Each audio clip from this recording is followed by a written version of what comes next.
This is the first time ever we've been together where we did not have cell phones for 72 hours. That's crazy. Sometimes you experience tragedy, but it can lead to triumph. All of our conversations involve eye-to-eye contact, right? So there's no, there's nothing else to look at but each other. My name is Hassani. And I'm Danielle, and we're the co-founders of Couples Academy.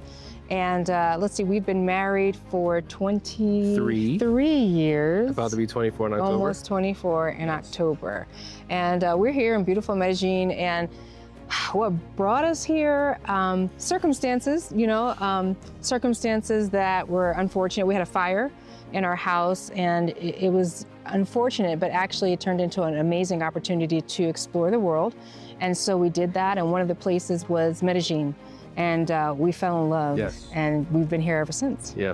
Sometimes you experience tragedy, but it could lead to triumph. And so even though the circumstances weren't great, I think the outcome has been. And one of the biggest experiences that we have had being here in Medellín is being a part of a community. A lot of times you go to a foreign country and it feels very isolating and you feel alone and all by yourself. But the way that this community, the EntreHouse, has embraced us and created a platform and a space for us to connect has been incredible. So, they say that a house is a home when your heart is there. And so I feel like there's a piece of my heart that's here in Medellín, and the community has a lot to do with that. So if I'm honest, when Hassani came to me and told me that he wanted to join the founders community, I thought, here we go again. That's what I really thought. Because we have been a part of many entrepreneurial communities throughout the years. We've invested a lot of money in masterminds. We've done privates. We've done all the things. And I kind of was just like fatigued and kind of felt like we already know what we need to know. Let's just do what we need to do. But I have to say that I have been, pleasantly surprised by so much of what he has learned and his excitement and his energy when he comes back from meetings and events. He has a spark, and he doesn't just learn things, he actually implements those things, which is something that I don't know that I saw at other in other masterminds and places that we were. I feel like a lot of the other ones, it was a lot of information, but there wasn't much implementation. And here, I see him implementing into our business what we really need to grow, and it's been awesome. So one thing that changed my energy and attitude about whether I would say yes to us joining was that we went to a founders dinner. And at that founders dinner, I had an opportunity to meet some of the other founders who were in the room.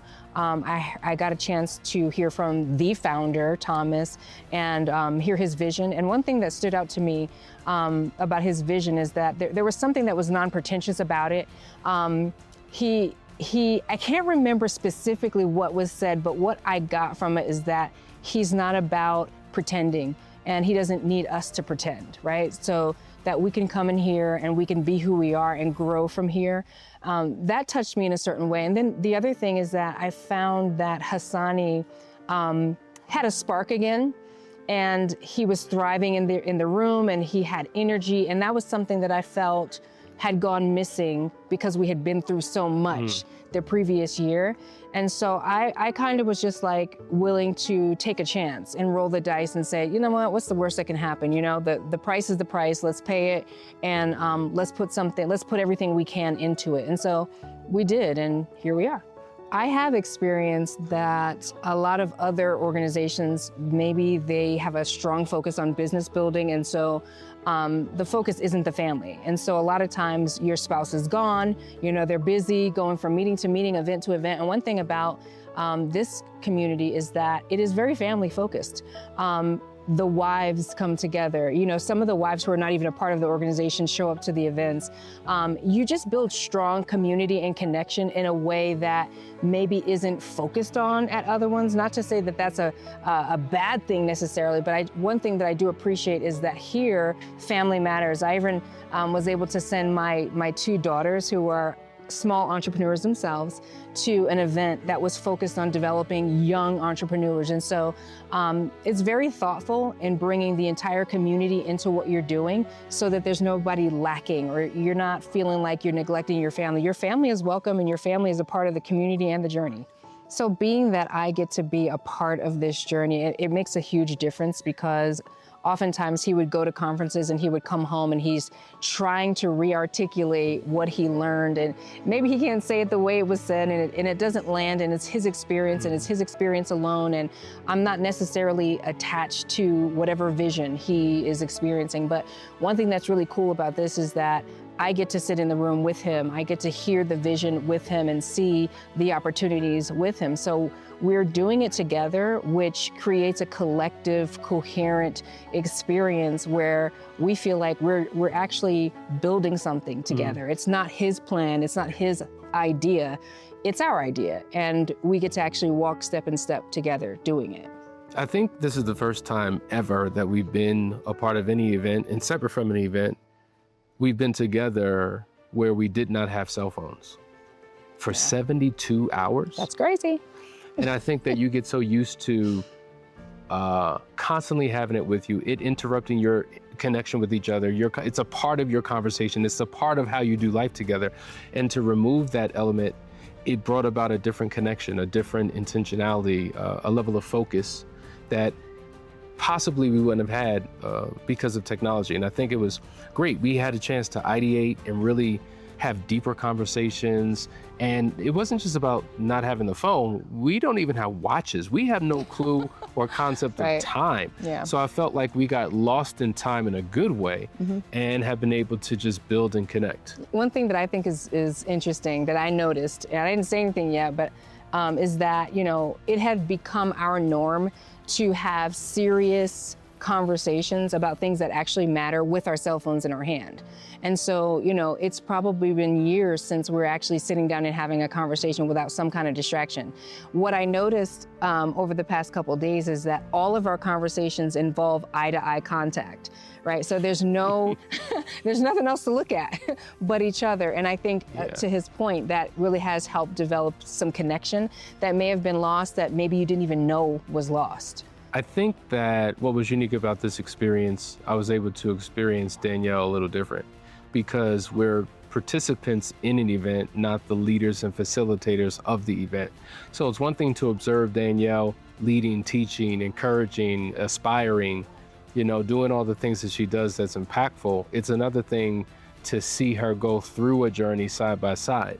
So rather than asking the question, okay, her processing through the question and having aha moments, and doing that in real time. So I like being on the other side. I like being the participant and not having to be the leader in the room and experiencing this together. Because I think it helps us individually, it helps us collectively, and it helps us to do what we do on a higher level. So if you're thinking about joining, or your spouse has approached you with this idea of participating, you might be thinking, here we go again, like I was thinking, or you might be thinking, oh, the last time you didn't complete. I want to encourage you to maybe give this one a second look, because there is something special here, something very different. And this group is a collection of people from all over the world, all gathering together in different places and spaces to empower one another. But one thing stands strong is that we have a similar belief system, and that is that we have options and we can build something phenomenal together with the right influence and the right accountability. I think that that's going to be the standout in this community, that you're not going to just be in this community and, rub elbows with people. You're actually going to accomplish things. And that sets this group apart. And if I can add, most masterminds and most events are comprised of you getting in a plane, flying halfway across the state or across the world for 2-3 days, you get great information, and then you come home and hopefully you implement it. Here, there's such a system of accountability because you're doing life with the people who are a part of this mastermind. You're having dinners with them, you're getting together with them, you're brainstorming with them. It's like they're integrated into your life. And I think that's what's uniquely different. And I think that's what made a pivotal difference in how we're doing and approaching business. And I will say this, a lot of times you go to masterminds, it's very transactional. I'll do this for you if you do this for me. But it seems like there's a different approach here where everyone is very giving and altruistic and want to help and assist other people in areas that they may not be excellent or proficient in. So I'm gonna give my expertise and lend it to you with no strings attached. And I think everybody operates from that premise, which makes this completely different. For any founder who says, my family comes first and I don't have time for a community, I would say, well, yeah, I mean, your marriage and your children, that's your primary relationship. But in order to be healthy and thriving, you need community outside of your primary relationship. And I think that maybe it's a prioritization of time. Maybe they don't truly see the value in it. And I would say that this will help strengthen your family by being a part of a community such as this. The EntreHouse hasn't just benefited me, it's benefited my family, because even though we have always made entrepreneurship a principle that we live by and a pillar, I think that it has caused us to ideate and to strategize and to try new things. And so we have 4 daughters, and all of them are now engaging in entrepreneurial pursuits here in Medellín. I think the idea was, man, what are we gonna do there? Like, we're not in America, we're not tied to an American base. And I think that their level of creativity and innovation is really starting to thrive, because we're starting to see living here and doing life here in a different way because of the connections that we have through the organization. Yeah, and also I think, just a sense of security, because, again, having gone through a crisis, our house burnt down and, everything was new and everybody's shifting and trying to reacclimate to life in a new country. Being a part of a community like this, where there's so much support and people understand what you're going through, because they also are not in their home country all the time. That level of support gives you a sense of security and safety, because you're not doing it alone. And I think, knowing that my business can continue to grow, even though I'm not in my home country, and that he's got support to make that happen, that to me, that speaks volumes.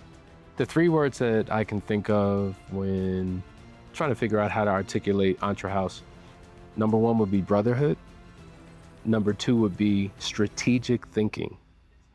And number 3 would be altruistic. 3 words that I would use to describe this amazing retreat would be challenging, reflective, and introspective. We thought we were joining a business network, but we actually joined a community.